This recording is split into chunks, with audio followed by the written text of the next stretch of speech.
जी हाँ, ईरान कर देगा हमला। ईरान ने दो टूक में बात कही है, मैं उसको और शॉर्ट में बता रहा हूं।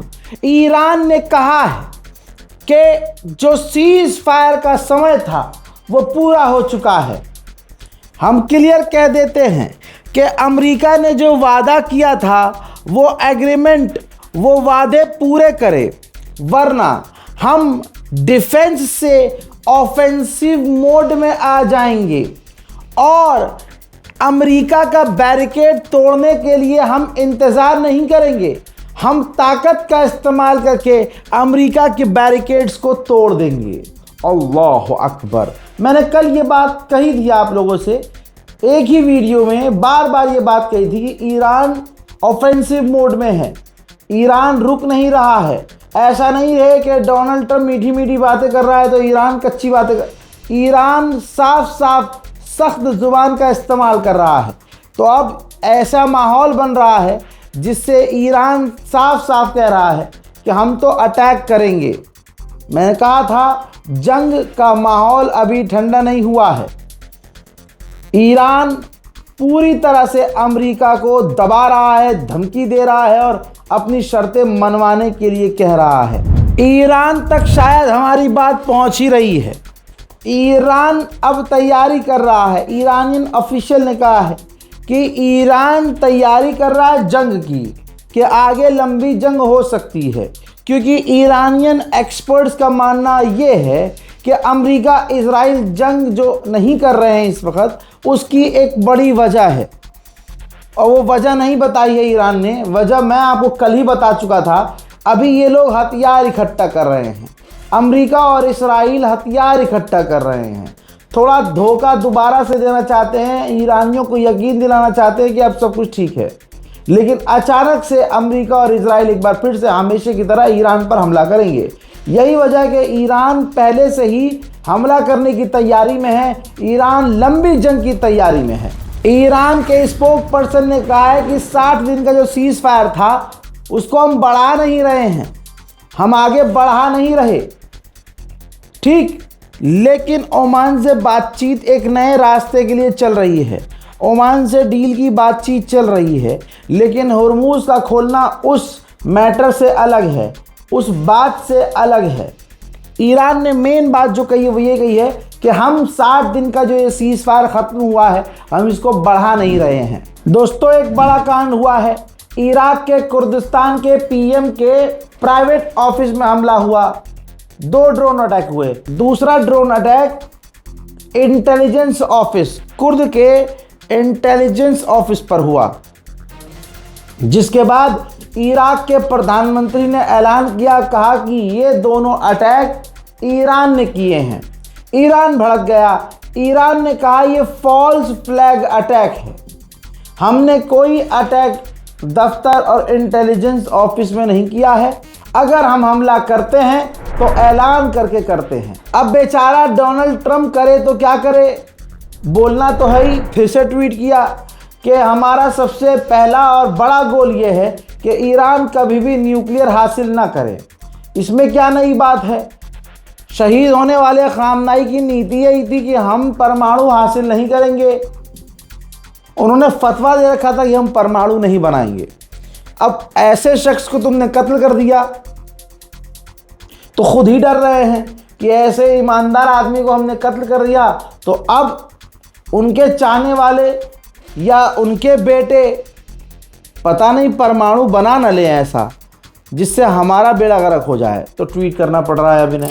शुरुआत में ओमान को अपनी तरफ करने की कोशिश कर रहा था ट्रंप, अमेरिका अपनी साइड करने की कोशिश कर रहा था। ईरान बहुत सीधी सीधी और ईमानदारी से ओमान से बात कर रहा था। अब हुआ ये कि ओमान को ईरान की बात समझ में आ गई। अब वो ईरान से करीब हो गया, ईरान से ओमान बात कर रहा है। अब अमेरिका को झटके पर झटका लगता रहा और अमेरिका को एहसास हो गया कि ओमान हमारी तो सुनेगा नहीं। तो अब डोनाल्ड ट्रंप ओमान को ही धमकी दे रहा है, कहता है कि अगर ईरान और हमारे बीच ओमान आया तो हम ओमान पर तगड़ी बमबारी, बड़ी बमबारी कर देंगे। अल्लाह अकबर। तो ये एग्जाम्पल मैं कहना चाहता हूँ अरबों के लिए है कि जो भी अरब देश अमेरिका पर भरोसा करते हैं, याद रखो ये किसी का सगा नहीं है। इसकी बात मानोगे तो बहुत बढ़िया, नहीं मानोगे तो बमबारी करने की धमकी दे देगा। मेरे दोस्तों, रस्सी जल गई बल नहीं गए। डोनाल्ड ट्रंप सामने आकर कह रहा है कि हमारे पास बहुत हथियार हैं, ईरान के खिलाफ हमारे हंसना नहीं है, लेकिन ईरान के खिलाफ हमारे पास बहुत हथियार हैं। ठीक है, मुस्कुरा लीजिए, कोई बात नहीं है।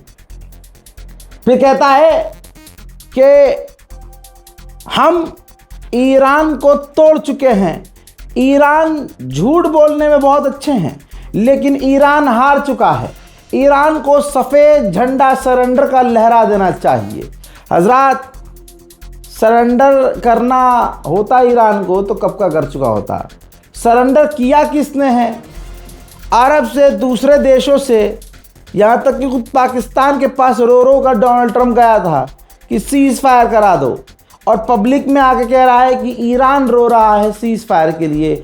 ईरान के अभी के जितने नेता हैं जो बयान दे रहे हैं उसमें साफ कह रहे हैं कि हमें, आज की तो वीडियो में मैंने बताया ना कि डील ही मना कर रहा है भाई। ईरान कह रहा डील नहीं करनी हमें, जो अमेरिका ने शर्तें माननी थी वो मान ले, हम सीज़ फायर बढ़ाना नहीं चाहते, वरना हम अमेरिका के बैरिकेड्स को हमला करके तोड़ देंगे। तो अब आप खुद बताइए, ईरान सीज़ फायर कर रहा है, ईरान जो हथियार डाल रहा है, यह हथियार इनके पिछवाड़े में घुसाकर हथियार चलाने की तैयारी में है। उधर अमेरिका के राष्ट्रपति डोनाल्ड ट्रंप यानी गुलाबी सुअर ने बताया कि हमारा बैक चैनल IRGC से खुला हुआ है, पीछे के रास्ते से हम दूसरे रास्ते से IRGC से बात कर रहे हैं। यानी हराम का जना आगे कह रहा है कि हम मिटा चुके हैं, यूं कर चुके हैं, अलाना कर चुके हैं, फलाना कर चुके हैं, ईरान घुटने पर आ चुका है, ईरान हार चुका है। लेकिन दूसरी तरफ ये भी कबूल कर रहा है कि बैक चैनल से IRGC से हम बात कर रहे हैं, हमारी बात चल रही है। ईरान कह रहा है कि हमारी कोई बात नहीं चल रही है, मीडिएटर से बात चल रही है, डायरेक्ट कोई बातचीत अमेरिका से नहीं हो रही है। वहीं जो भी देश, जो भी इंसान ट्रंप का साथ नहीं देता है, ट्रंप किलस जाता है, एक औरत की तरह पीछे पड़ जाता है। ये इसका वो फुटेज है जिसके अंदर कह रहा है साउथ कोरिया से नाराज़ होकर कि मैंने जी साउथ कोरिया से कहा कि क्या ईरान के खिलाफ आप हमारी मदद करेंगे, तो उन्होंने कहा नो थैंक्स। तो मैंने कहा कि नो थैंक्स का क्या मतलब है? आपकी मदद करना हमारे लिए बहुत महंगा पड़ता है, पैसा खर्च होता है। आपके मुल्क के अंदर 40,000 हमारी अमेरिका की फ़ौज है जो आपको नॉर्थ कोरिया से बचा रही है। हम आपको इंटेलिजेंस दे रहे हैं, आपको पैसा, हथियार दे रहे हैं, और आप आज हमारा साथ देने से ईरान के खिलाफ इनकार कर रहे हैं। ये समझ से परे है। यानी गुलाबी सुअर का आज फिर से रोना निकल रहा है।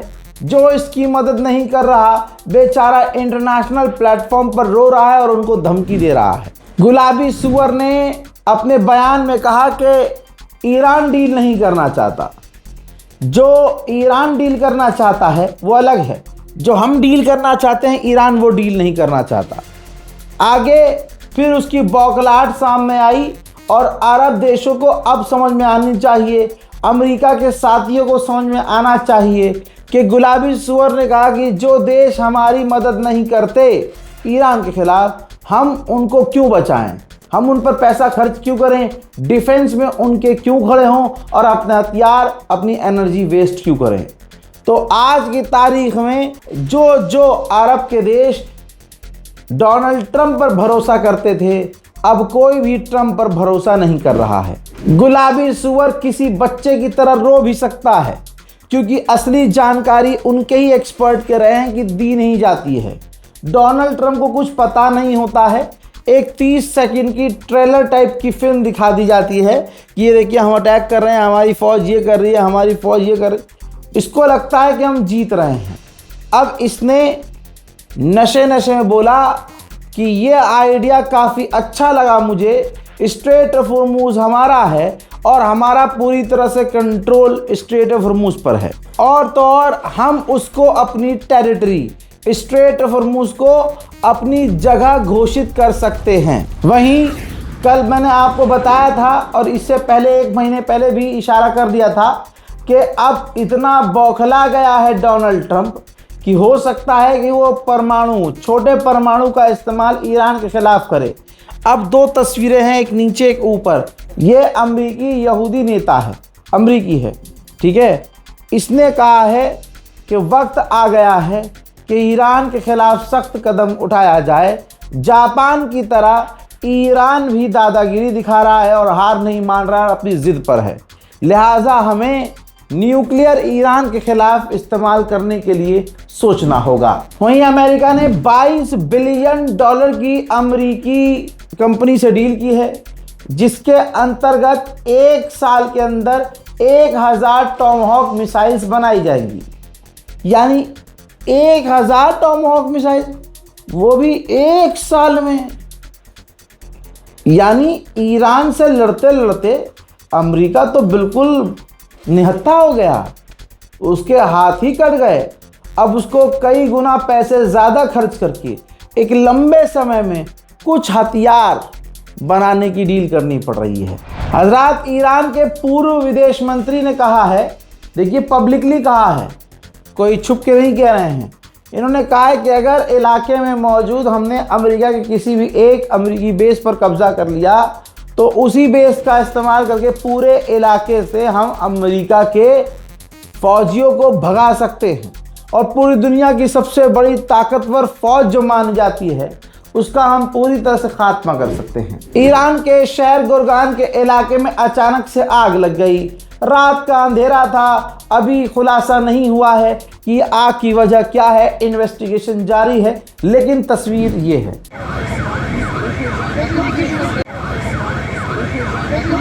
अमेरिका का एयरक्राफ्ट कैरियर अब्राहम लिंकन, जिसके अंदर फौजी परेशान थे पूरी दुनिया में, तस्वीरें गई, चैट लीक हुई, जिसके बाद ये देखिए मिडिल ईस्ट का कमांडर उस अब्राहम लिंकन एयरक्राफ्ट कैरियर पर गया, वीडियोस बनवाई, फोटोज़ जारी की।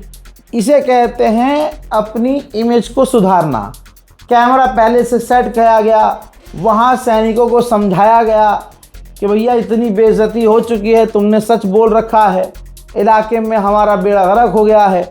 तो कैमरा एंगल अलग अलग जगह से सेट किया गया, फ्रेम सेट किया गया, इनके भाषण वहाँ हुए, ये सारा ड्रामा रचा गया। लेकिन एक बात क्लियर है कि यूएसएस अब्राहम लिंकन अब ईरान के करीब से दूर जा चुका है।